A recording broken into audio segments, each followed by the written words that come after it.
Assalamu alaikum dear students and viewers, how are you? I hope you will be fine. तो आज का जो हमारा टॉपिक है वो है कंजंक्शन एंड इंटरजेक्शन। तो फर्स्टली हम लोग कंजंक्शन को देखते हैं। कंजंक्शन होता क्या है बेसिकली। तो जैसे कि व्यूवर्स एंड स्टूडेंट्स आप देख रहे हो कि कंजंक्शंस बेसिकली एक कनेक्शन का नाम है, एक रिलेशन का नाम है। तो कंजंक्शन क्या होता है, एक ऐसा वर्ड होता है, फ्रेज़ होता है जो दूसरे वर्ड्स को, सेंटेंसेस को, फ्रेजेस को क्या करता है, कनेक्ट कराता है, उनके दरमियान एक कनेक्शन पैदा करता है। तो उसको हम लोग कहते हैं कंजंक्शन। जैसे अगर इसकी मैं मिसाल दूँ आप लोगों को, Ali and Ahmad are friends. तो अली और अहमद के दरमियान जो चीज़ कनेक्शन करवा रही हो उसको हम लोग कहते हैं कंजंक्शन। उसके बाद कंजंक्शंस की टाइप कितनी होती है? कंजंक्शंस की फॉलोइंग टाइप्स होती हैं। कोऑर्डिनेटिव कंजंक्शन होता है, सबऑर्डिनेटिव कंजंक्शंस होते हैं, उसके बाद कोरिलेटिव कंजंक्शंस होते हैं। तो सबसे पहले हम लोग देखते हैं coordinating conjunctions. Coordinating conjunction is a conjunction that connects word, phrase and clause at are coordinate or equal to each other. मतलब कोऑर्डिनेटिंग कंजंक्शन वो होगा कि अगर हमारे पास दोनों सेंटेंसेस इक्वल होने चाहिए। अगर हम वर्ड्स के दरमियान कंजंक्शन यूज़ कर रहे हैं तो दोनों वर्ड्स हमारे पास इक्वल होने चाहिए। मिसाल के तौर पे मैं लगा देता हूँ कि Aslam and Ali are friends. तो देखें, एंड जो है उससे पहले भी एक लफ्ज़ है और उसके बाद भी एक लफ्ज़ है। तो कोऑर्डिनेटिंग कंजंक्शन का काम ही यही है कि मतलब ये दो इक्वल थिंग्स के दरमियान एक रिलेशन पैदा करता है, कनेक्शन पैदा करता है। उसके बाद आते हैं subordinating. Subordinating conjunction is a word or phrase that links a dependent class to an independent class। एक डिपेंडेंट क्लास को इंडिपेंडेंट क्लास से जोड़ता है। तो इसकी एग्जांपल्स आपको मैं बता दूं, जैसे although, after, before, because, how, if.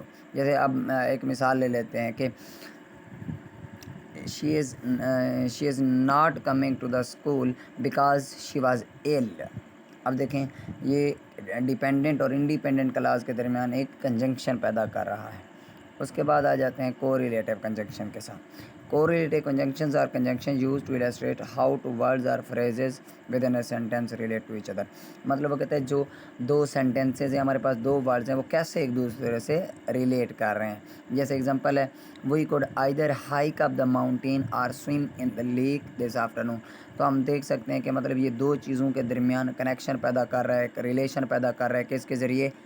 Either और आर का इस्तेमाल करके। तो ये था हमारा कंजंक्शन। और अब हम देखते हैं अपना सेकंड पार्ट, इंटरजेक्शंस क्या होते हैं। इंटरजेक्शन बेसिकली बच्चे होते हैं, interjection is a word or expression that occur as utterance of its own express a spontaneous feeling. Basically अगर मैं आप लोगों को इंटरजेक्शन का बताऊं तो ये सडन फीलिंग, स्पॉन्टेनियस फीलिंग्स के बारे में बताते हैं इंटरजेक्शन। फॉर एग्जाम्पल, जैसे आप चल रहे होते हैं, पैदल जा रहे हैं, आपके आपको एक कांटा लगता है आपके पाँव में, तो आप वहाँ पे जो आवाज़ निकालते हो तो उसको हम लोग कहते हैं इंटरजेक्शन। इसी वजह से वो पेन की है, फिर खुशी की निकलती हैं, ग्रीटिंग्स के लिए निकलती हैं। तो एग्जांपल्स मैं आप लोगों को बता रहा हूँ। जैसे अब हुरे वी वन द मैच, ये खुशी के लिए। ऑच दैट रियली हर्ट बैडली, ये गम के लिए। वाओ, ये एप्रिसिएशन के लिए होगी। ओ माई गॉड, ये सारे एग्जांपल हैं।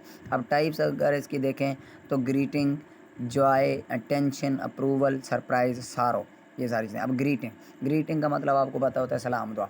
जब हम किसी से ग्रीट करते हैं तो कैसे करेंगे? The interjection of greeting express the emotion of warm to meet with any person. जैसे हेलो है, जैसे हम कहते हैं hey what are you doing, hi how are you. तो ये ग्रीटिंग के लिए। अब जॉय के लिए आता है हुर्रे, वाओ, कंग्रेचुलेशंस, गुड। ऐसे इंटरजेक्शन जो जॉय को ज़ाहिर करें। अब अटेंशन, अटेंशन सीधी बात है, ऐसे इंटरजेक्शन होते हैं जो हमारी अटेंशन, तवज्जो गेन करने के लिए इस्तेमाल किए जाते हैं। जैसे listen, I am not on leave. तो लुक, बिहोल्ड, हश, ये सारी चीज़ें। अब आता है अप्रूवल। अप्रूवल का मतलब होता है टू गेट परमिशन, इजाज़त हासिल करना। अब इजाज़त के लिए जो लफ्ज़ इस्तेमाल किए जाते हैं उसको हम लोग कहते हैं अप्रूवल। जैसे ब्रेवो, वेल डन, ब्रिलियंट। किसी की सरप्राइज़।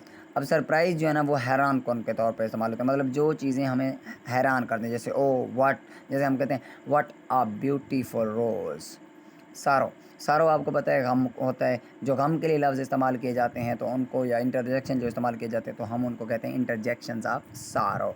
फॉर एग्जांपल डैम, जैसे ऊच, इट्स हर्टिंग अ लॉट। तो ये आज का हमारा टॉपिक कंप्लीट हुआ। अगर इससे रिलेटेड कोई भी आप लोगों का सवाल है तो आप कमेंट बॉक्स में पूछ सकते हैं। इसी तरह की वीडियोस देखने के लिए हमारे चैनल को सब्सक्राइब करें, शेयर करें हमारी वीडियो को और लाइक करें। Thank you.